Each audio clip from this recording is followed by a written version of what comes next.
नमस्कार, मैं Neeraj Kumar the roots of Bharat के इस अंक में मैं आपका स्वागत करता हूँ।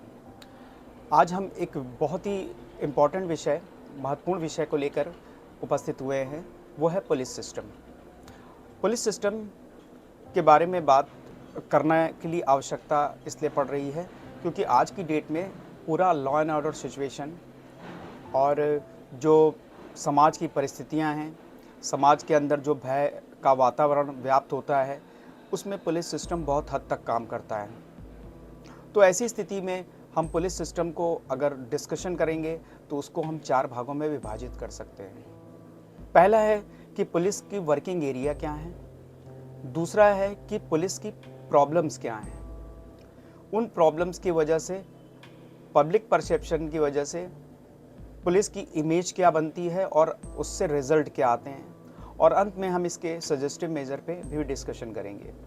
तो सबसे पहले अगर हम पुलिस के सिस्टम को देखना चाहें कि इनकी वर्किंग क्या है, तो इतनी वास्ट वर्किंग है कि हम पुलिस को हमेशा ब्लेम करते हैं, जो सबसे आसान होता है, लेकिन जितने भी सरकार के विभाग होते हैं उसमें सबसे कठिन परिस्थितियों में अगर कोई काम करता है तो वो है पुलिस सिस्टम। पुलिस के अधिकारी से लेकर सिपाही तक इतनी ज़्यादा व्यस्तता और इतनी विभिन्न और विकट परिस्थितियों में काम करते हैं जिसका अंदाज़ा लगाना मुश्किल है, क्योंकि ये उन्हीं के फैमिली मेंबर्स जानते हैं या वो पुलिस के सहकर्मी जानते हैं कि कितना कठिन काम होता है। तो वर्किंग एरिया में अगर हम इसको बात करें वन बाय वन, तो सबसे पहला जो इनका काम होता है वो है लॉ एंड ऑर्डर सिचुएशन को मेंटेन करना पूरे प्रदेश में, क्योंकि ये स्टेट सब्जेक्ट है। दूसरा है कि ट्रैफिक कंट्रोल करना, पूरे शहर का ट्रैफिक पुलिस के ही जिम्मे रहता है। आए दिन गाड़ियों की संख्या बढ़ने और इतनी ज़्यादा व्हीकलों के सड़क पे आने की वजह से ट्रैफिक कंट्रोल की समस्या हमेशा बनी रहती है। उसके बाद तीसरे नंबर पे देखें तो आपका क्राइम इन्वेस्टिगेशन है। जो पुलिस लॉ एंड ऑर्डर देख रही है वही पुलिस आपका ट्रैफिक कंट्रोल कर रही है, वही पुलिस फिर क्राइम इन्वेस्टिगेशन भी कर रही है। समय समय पे दंगा फैलने पे दंगा नियंत्रण या रॉयट कंट्रोल भी इन्हीं के हाथ में है। इसके अलावा आप देखें तो वीआईपी का प्रोटेक्शन, उसके वीआईपी प्रोटेक्शन के बाद अगर और आगे बढ़िए तो आप देखेंगे कि आर्थिक अपराध जो होते हैं उन आर्थिक अपराधों को निपटने का काम भी पुलिस का ही है।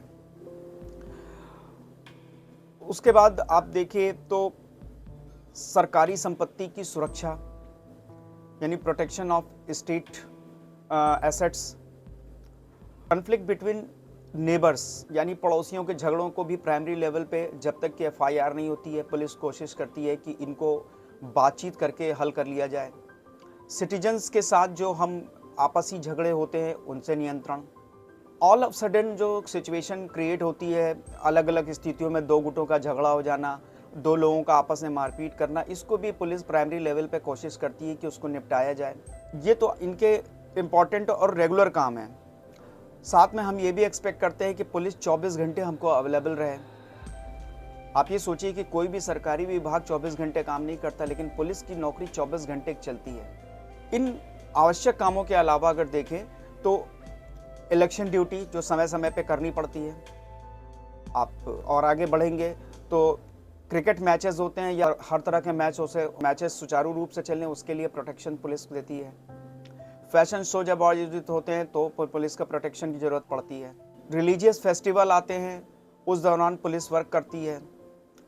और उनमें लीडर्स जो हमारे शहर में आते हैं, स्पीचेस देते हैं, चाहे वो गवर्नमेंट के हों चाहे अपोजिशन पार्टी के हों, उनको भी पुलिस प्रोटेक्शन देना पड़ता है। तो करीबन 12-13 तो इनके डिफाइंड काम है जो हम डिस्कस कर रहे हैं। इसके अलावा और न जाने कितना काम है जो ये समय समय पे करते रहते हैं। आवश्यकता के अनुसार इनकी पोस्टिंग कर दी जाती है। जब हम इनके वर्किंग एरिया में बात कर चुके हैं तो अब हम बात करेंगे कि इनकी प्रॉब्लम वर्क प्लेस पे है क्या। तो सबसे बड़ी जो प्रॉब्लम ये होती है कि पार्शली डिसिप्लिन्ड फोर्स है। 100% डिसिप्लिन इसलिए नहीं कह सकते क्योंकि इनके जो वर्किंग एरिया है ये सिविलियन से भी डील कर रहे हैं, क्रिमिनल से भी डील कर रहे हैं, वीआईपी प्रोटेक्शन भी दे रहे हैं, किसी के आने में शहर की जो लॉ एंड ऑर्डर सिचुएशन है वो भी मेंटेन कर रहे हैं। तो आउट ऑफ वे जाके इनको बहुत सारी चीज़ें मैनेज करनी पड़ती है। आर्म फोर्सेस की तरह नहीं है कि वहाँ पे एक डिसिप्लिन अलग ढंग का बना हुआ है और उसको वो मेंटेन कर लेते हैं। दूसरी बात है कि एनिमी और टास्क अगर देखा जाए तो ये प्राइमरी लेवल पे आइडेंटिफाई पुलिस नहीं कर पाती है जब तक कि आमने सामने एकदम नहीं होते हैं, यानी शत्रु जब तक सामने नहीं आ जाता है तब तक पुलिस आइडेंटिफाई नहीं कर पाती, उस सिचुएशन को डील करना पड़ता है। इंफ्रास्ट्रक्चर पुलिस का बहुत ही अच्छा नहीं है और कई बार तो ऐसा होता है कि इंफ्रास्ट्रक्चर की कमी से ये बेसिक एमिनिटीज़ ही अपने थाने और चौकियों में नहीं इकट्ठा कर पाते हैं। बहुत ही एक्सट्रीमली ख़राब कंडीशन में काम करते हैं, कई बार इनके ऑफिस टेंट या टेम्परेरी बिल्डिंग्स में चल रहे होते हैं जो इनकी अपनी बिल्डिंग भी नहीं होती है। उस स्थिति में इनके बैठने की व्यवस्था तक भी प्रॉपर नहीं होती है। हॉलीडेज़ और लीव इनको बिल्कुल मिलती नहीं है। बहुत बार ऐसा होता है कि ऐसे हम लोगों ने अपने आसपास कई बार देखा है कि छुट्टी न मिलने की वजह से इनकी तबीयत ख़राब होती है और तबीयत ख़राब होने में कितनी बार ऐसा होता है कि पुलिसकर्मियों की डेथ भी हो जाती है। पब्लिक परसेप्शन के हिसाब से पुलिस का जो बिहेवियर है वो अच्छा नहीं है, उसकी वजह से भी इनको एक अलग तरह की घृणा का शिकार होते हैं ये पब्लिक के साथ। अनफ्रेंडली इनको लोग मानते हैं कि ये फ्रेंडली नहीं है। एक्सटेंसिव मतलब बहुत ज़्यादा लंबे वर्किंग आवर्स पे काम करने, 36 घंटे से 48 घंटे कई बार काम करने की वजह से इनको थकान, गुस्सा, एग्रेशन और न सो पाना, मेंटली स्ट्रेस, इसकी वजह से ये एकदम परेशान रहते हैं। इनकी फिजिकल फिटनेस और मेंटल फिटनेस दोनों पूरी तरह से प्रभावित हो जाती है, जिसकी वजह से ये कई बार इनका बिहेवियर उसी की वजह से जो ख़राब होता है। अदरवाइज़ पुलिसकर्मी हमारे समाज का हिस्सा हैं और व्यवहार कई बार आप उनसे बात करिए तो लगता है कि किन कंडीशन में काम कर रहे हैं। हम लोगों को ज़रूरत है कि उसको देखें, तो इसीलिए इसको डिस्कस कर रहे हैं हम। और लोग कहते हैं कि इनकी परफॉर्मेंस बहुत पुअर है, उसकी वजह से ये बहुत डिमोटिवेटेड भी फील करते रहते हैं। ऑल ऑफ सडन कोई इन्फॉर्मेशन मिलती है कि किसी जगह कोई घटना हो गई और एक ही दिन में एक ही इलाके में कई घटनाएं होंगी, तो पुलिस को व्हीकल यानी कि उनको गाड़ी चाहिए, जीप चाहिए, उनको फ्यूल भी तुरंत अवेलेबल होना चाहिए कि वो तेज़ी से घटनास्थल पे पहुँचे, उसको तुरंत डील करें, उनको कंट्रोल करें। बहुत सारे पैसे की कमी से बहुत सारे ऑर्गेनाइजेशन के डिफ़ॉल्टर हो जाते हैं, जैसे कि बिजली का बिल ना भरना, उसके अलावा नगर निगम जैसे का जो टैक्सेस है वो ना भर पाना।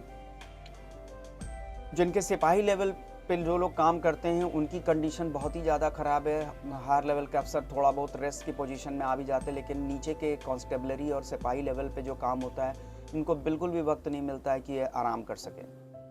पुलिस के अंदर जेंडर इक्वलिटी का रेशियो भी बहुत अच्छा नहीं है। महिलाओं के खिलाफ इतने क्राइम हो रहे हैं, उसकी वजह से इनका रेशियो जो बढ़ना चाहिए पुलिस में वुमेंस का, वो भी कम है। और जो रेड टेपिज्म और पॉलिटिकल इंटरफियरेंस है, जिसकी वजह से पुलिस कई बार काम को करने के एकदम करीब भी पहुंच जाती है और ऑल ऑफ सडन चीज़ें वापस ले ली जाती हैं, इन्वेस्टिगेशन रोक दी जाती है। इससे पुलिस के मोराल पे बहुत असर पड़ता है। तो ये सारी प्रॉब्लम जो वर्क प्लेस पे हैं, इसको देखने की बहुत ज़रूरत है कि तो लोग काम करते क्यों हैं। तो काम करने का सबसे बड़ा कारण होता है कि आदमी को नौकरी करता है तो आदमी उसके लिए सैलरी पाता है, नौकरी करता है तो सैलरी पाता है। उसकी जो एक्टिविटी होती है और वो स्टिमुलेशन का सोर्स भी होती है नौकरी। सेल्फ असेसमेंट और सेल्फ एक्चुअलाइजेशन भी इसी नौकरी से सभी लोगों को मिलता है। सोशल कॉन्टेक्ट्स डेवलप होते हैं, क्योंकि समाज में आदमी रह रहा है तो सोशल कॉन्टेक्ट्स भी बनाता है। अपने टाइम को स्ट्रक्चर करता है कि कितनी देर नौकरी करेंगे, कितनी देर फैमिली को हम देंगे, फैमिली टाइम भी निकालना है उसी में। और सबसे ज़्यादा जो इम्पोर्टेंट चीज़ है वो है आपका सेटिस्फैक्शन इन जॉब। लेकिन ये सारे हम स्केल को जब देखते हैं और स्पेसिफिकेशन देखते हैं तो पुलिस वालों को इनमें से कोई भी चीज़ प्रॉपर नहीं मिल पाती है। न तो उसकी सैलरी स्ट्रक्चर बहुत अच्छा है, न उसको टाइम मिल रहा है, न वो उस टाइम को स्ट्रक्चर कर पा रहा है। सेल्फ एक्चुअलाइजेशन जैसी चीज़ें उससे लिए बहुत दूर की बात हो जाती है। जॉब का सेटिस्फैक्शन है नहीं, लगातार परेशान रहता है। तो ऐसी स्थिति में हम करें क्या? पब्लिक इमेज क्या बनाती है? तो पब्लिक इमेज एक ऐसे परसेप्शन पे बना लगती है कि पिताजी ऐसे कहते थे पुलिस अच्छी नहीं, बाबा ने कहा पुलिस अच्छी नहीं, तो बच्चा भी मानता है कि पुलिस अच्छी नहीं है।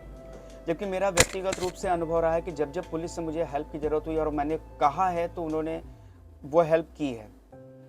तो पुलिस की इमेज बनती कैसी? जैसे कि पैसा वसूलने वाली, एक्सटॉर्शनिस्ट, क्रिमिनल के साथ इनका नेक्सस, ये पब्लिक परसेप्शन है।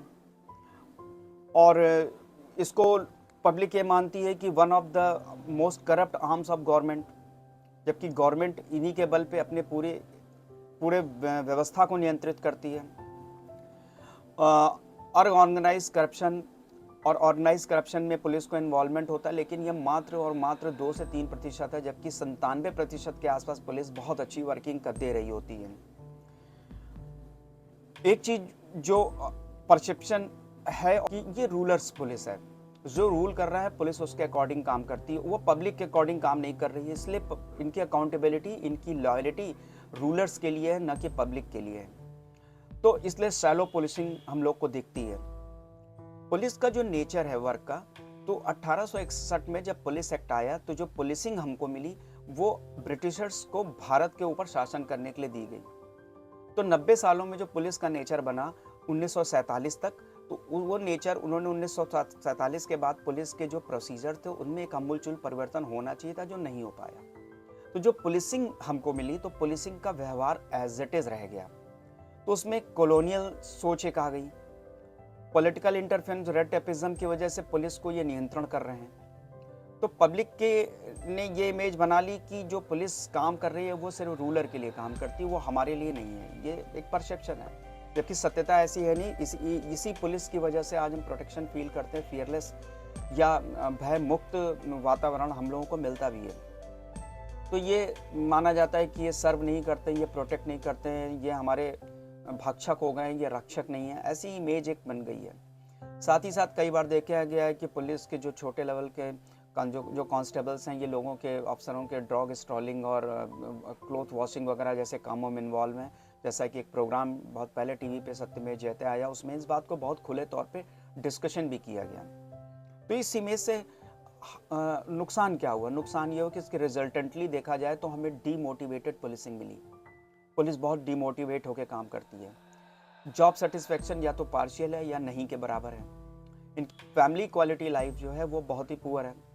जिस वक्त देश में सभी लोग अपने त्योहारों में समय समय पे अपने परिवार के साथ समय बिताते हैं, तो पुलिस की व्यवस्था में जो लोग पुलिस हैं वो परिवार के साथ रह नहीं पाते हैं, और उनको उसका फ्रस्ट्रेशन भी होता है, परिवार भी फ्रस्ट्रेट होता है।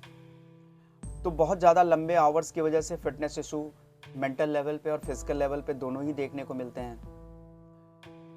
कार्डियोवैस्कुलर डिजीज से सफ़र कर रहे हैं, मस्कुलोस्केलेटल डिस्ट्रेस डिसऑर्डर इनको बहुत ज़्यादा हो जाता है, स्ट्रेसफुल जॉब है, और इमेज ऐसी पब्लिक ने इनके प्रति बना ली है जिसकी वजह से ये अच्छा काम करना चाह के भी अच्छा काम कर नहीं पाते हैं।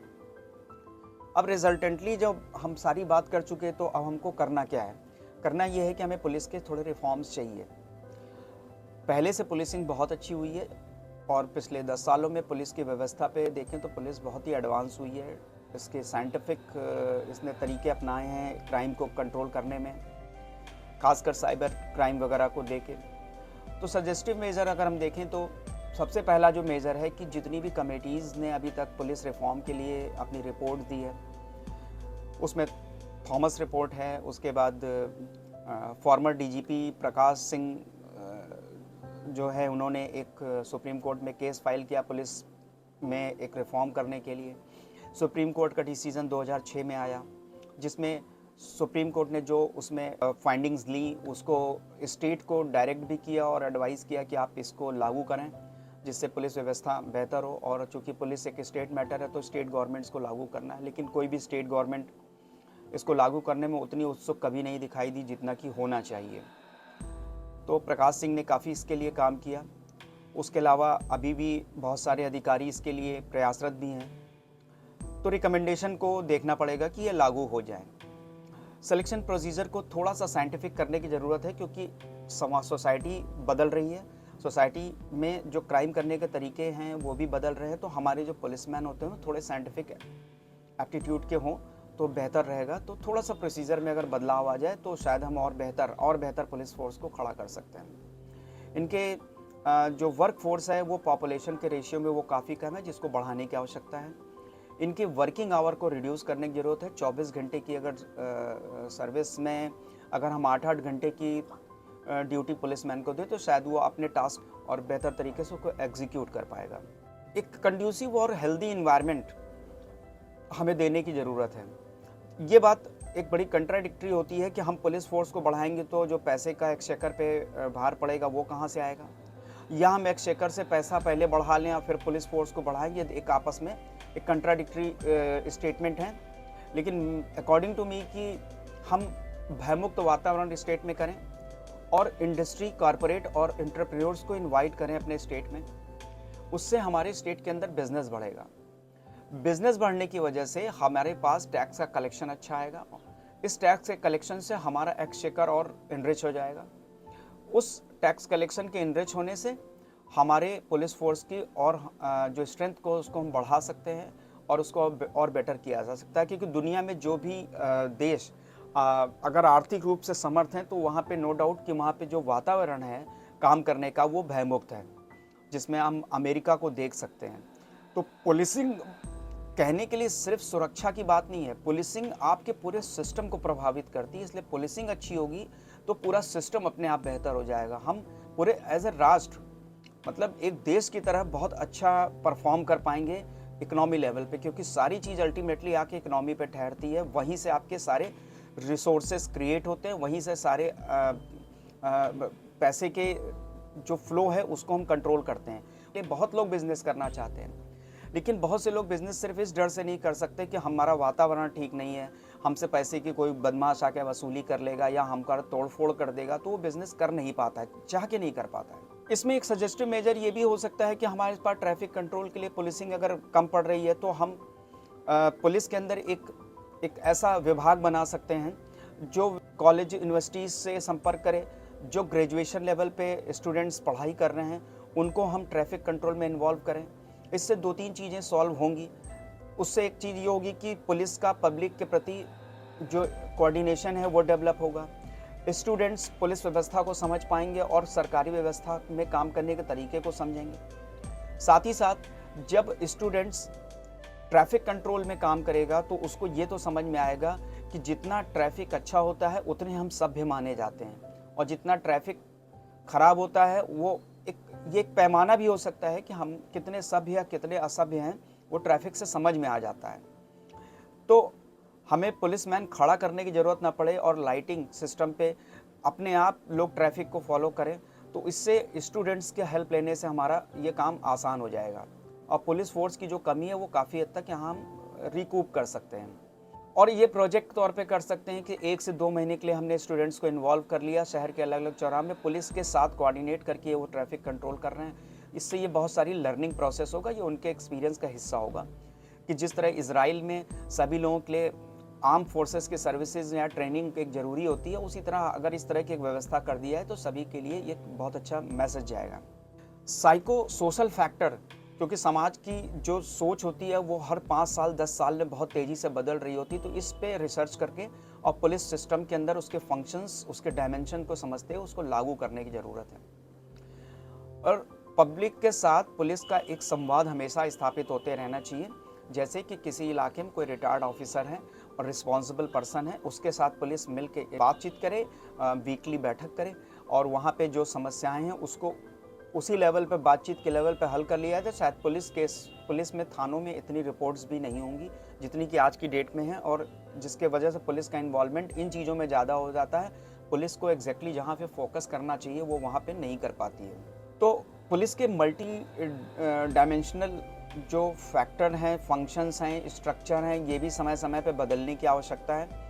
इसकी वजह से हम पुलिस को मोर इक्विप्ड कर पाएंगे, मोर एडवांस कर पाएंगे साइंटिफिकली, और उनकी थिंकिंग प्रोसेस को ज़्यादा साइंटिफिक टेम्परामेंट के साथ और बढ़ा पाएंगे।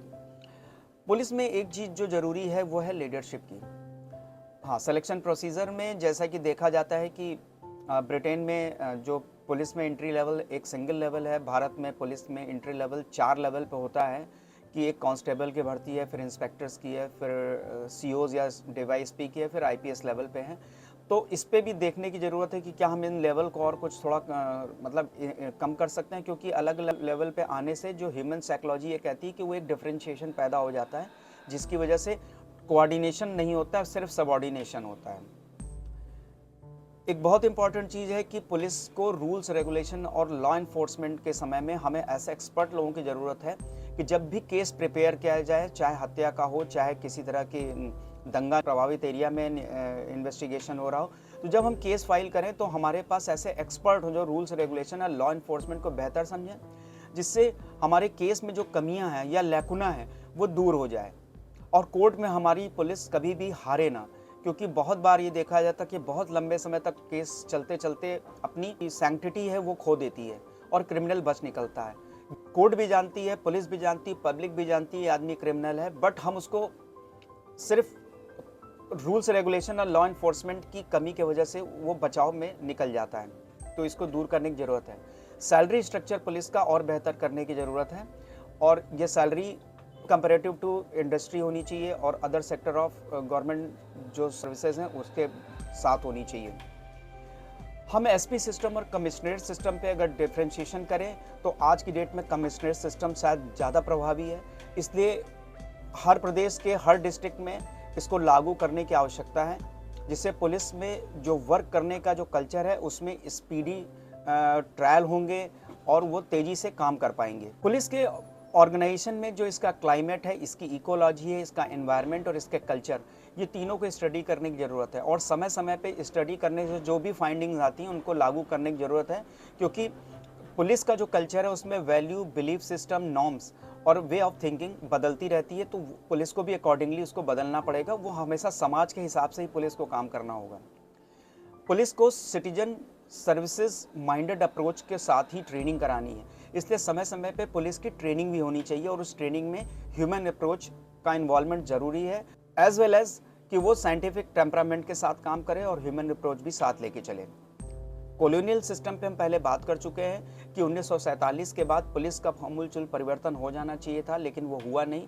लेकिन धीरे धीरे पुलिसिंग और बेहतर हुई है, तो इससे कॉलोनियल सिस्टम की जितनी भी मार्क रह गए हैं ये सारे के सारे खत्म कर देने चाहिए। अब एक बात आती है कि कस्टोडियल डेथ की, तो हमें सेंसिबल पुलिसिंग चाहिए। अगर हम साइकोलॉजिकल लेवल पे उसका इंटरोगेशन करें तो हम ज़्यादा बेहतर रिजल्ट निकाल पाएंगे, केस को लिंक कर पाएंगे, ज़्यादा सबूत इकट्ठा कर पाएंगे जो कोर्ट में प्रूव करने के लिए अपराधी को सजा दिलाने के लिए काफ़ी होंगे। वुमेन फोर्स जो पुलिस में है ये कम है, क्योंकि जितने भी अपराध अब हो रहे हैं उसमें वुमेन्स को लेकर अपराध ज़्यादा हो रहे हैं, इसलिए पुलिस फोर्स में वुमेन्स का पार्टिसिपेशन बढ़ाने की ज़रूरत है और वो ज़्यादा सिलेक्शन करके उसको बढ़ाया जा सकता है। पुलिस चूँकि 12-14 एरिया में काम करती है और हर एरिया के अलग अलग रिक्वायरमेंट है, इसलिए पुलिस में जो विंग बनाई जाए उसमें सबको स्पेशलाइज किया जाए अपने अपने विंग में, और एटलीस्ट 5 से लेकर 10 साल तक वो अपने अपने विंग में सर्विस करें, जिससे वो स्पेशलाइज तौर पे काम करें। फॉर एग्जांपल कि अगर हम क्राइम का इन्वेस्टिगेशन कर रहे हैं तो जो पुलिसमैन हो उसको क्राइम इन्वेस्टिगेशन की स्पेशलाइजेशन दी जानी चाहिए। फॉरेंसिक कैसे काम करती है, फॉरेंसिक में जो साक्ष्य होते हैं उनको कैसे हम सुरक्षित कर सकते हैं, कैसे उसका हम यूटिलाइजेशन करते हैं, तो उसके लिए हमें स्पेशलाइजेशन की ट्रेनिंग बहुत ज़रूरी है। लेकिन 10 साल के बाद उनकी विंग जो चाहे वो विंग चेंज कर सकता है, तो इससे ये होता है कि वो और एरिया में पुलिसिंग को समझ सकता है। और पुलिस को क्रिमिनल के साथ लड़ने के लिए जो एडवांस वेपन्स, जीप, व्हीकल या कम्युनिकेशन सिस्टम चाहिए वो पुलिस को मुहैया कराए जाएं, जिससे पुलिस त्वरित कार्रवाई कर सके, स्पीडी एक्शन कर सके। इसके लिए ज़रूरत है कि वो सारी चीज़ें पुलिस फोर्स को प्रोवाइड की जाएं। जितनी भी फॉरेंसिक लैब भारत में हैं वो उसको देखा जाए तो वो बहुत लिमिटेड हैं, और कई बार ऐसा होता है कि फॉरेंसिक रिपोर्ट आने में बहुत टाइम लगता है। टाइम लगने के साथ साथ क्रिमिनल कई बार लंबे समय तक ट्रायल के दौरान वो बहुत सारी मैनिपुलेशन करता है और वो बच भी जाता है। इसलिए फॉरेंसिक लैब हर स्टेट के अंदर हो सके तो 4 से 5 डिस्ट्रिक्ट पे एक फॉरेंसिक लैब हो, जिससे रिपोर्ट्स तुरंत मिले, पुलिस अपने काम को तेजी से कर सके। लोकल ओम्बड्समैन की ज़रूरत है। अगर पुलिस फोर्स से हम ये उम्मीद करते हैं कि वो अच्छा काम करती है, लेकिन कुछ जगहों पे देखा गया है कि पुलिस की ज़्यादती की वजह से दिक्कत होती है, तो एक ओम्बड्समैन अगर हर डिस्ट्रिक्ट में बैठता है तो हम पुलिस के खिलाफ भी कुछ भी अगर कोई ज़्यादती हो रही तो ओम्बड्समैन के पास जाएँ और अपनी कंप्लेंट दर्ज कराएँ, तो पुलिस में जो थोड़ी बहुत कमियाँ हैं वो भी ख़त्म की जा सकती हैं। और लास्ट में रेड टेपिज्म और पॉलिटिकल इंटरफेरेंस, इसको ख़त्म करने की ज़रूरत है, क्योंकि पुलिस सिस्टम को सबसे ज़्यादा अगर कोई हैम्पर करता है तो 2 सिस्टम करते हैं, इसलिए इसको ख़त्म करना चाहिए। पुलिस सिस्टम के जो एकोमोडेशन की जो प्रॉब्लम है, क्योंकि पुलिस चूँकि बहुत ज़्यादा मेहनत करती है और उसके पास वक्त नहीं होता अपने परिवार को देने की, तो उनके परिवार को इतनी सुविधा तो कम से कम मिलनी चाहिए कि उनके बच्चे ठीक से पढ़ सकें और वो गर्व कर सके कि मेरे पिता, मेरे चाचा, मामा, मेरी बेटी, मेरी बहन जो पुलिस में काम कर रही है, वो उसके एवज में उसे जो मिल रहा है सुविधाएं वो काफ़ी अच्छी हैं, वो सफिशिएंट हैं और अच्छे लोग अट्रैक्ट हों पुलिस में आने के लिए। इसलिए एकोमोडेशन सिस्टम और उनके बच्चों के एजुकेशन, ये दोनों को देखने की बहुत ज़्यादा आवश्यकता है, तो सरकार से ये प्रार्थना रहेगी कि ये इस पे काम करें। तो एज ए रिस्पॉन्सिबल सिटीजन कि हम चाहेंगे कि बेटर टूल्स और इंस्ट्रूमेंट्स का इस्तेमाल पुलिसिंग को बेहतर करने के लिए किया जाए और सोसाइटी और बेहतर हो, भयमुक्त वातावरण हो, जिससे हमारा प्रदेश, जो भी प्रदेश, पूरे भारत में जितने भी प्रदेश हैं सभी भयमुक्त हों, उसका वातावरण इतना अच्छा हो कि लोग अच्छा व्यवसाय कर सकें, लोग अच्छे से जी सकें और लोग भयमुक्त होकर अपने बेटियों को, बहनों को, इवन लड़के भी अगर काम करते हैं तो वो भयमुक्त होकर काम करें, जिससे कि इकोनॉमी ग्रो करे। ये सारी चीज़ पुलिसिंग से जुड़ी है। इसी के साथ मैं आपसे रिक्वेस्ट करता हूँ कि सरकारों पे ये सभी लोग प्रयास करें कि सरकार इस पे बेहतर काम करे। और इसी के साथ मैं ये एपिसोड समाप्त करता हूँ। नमस्कार, धन्यवाद।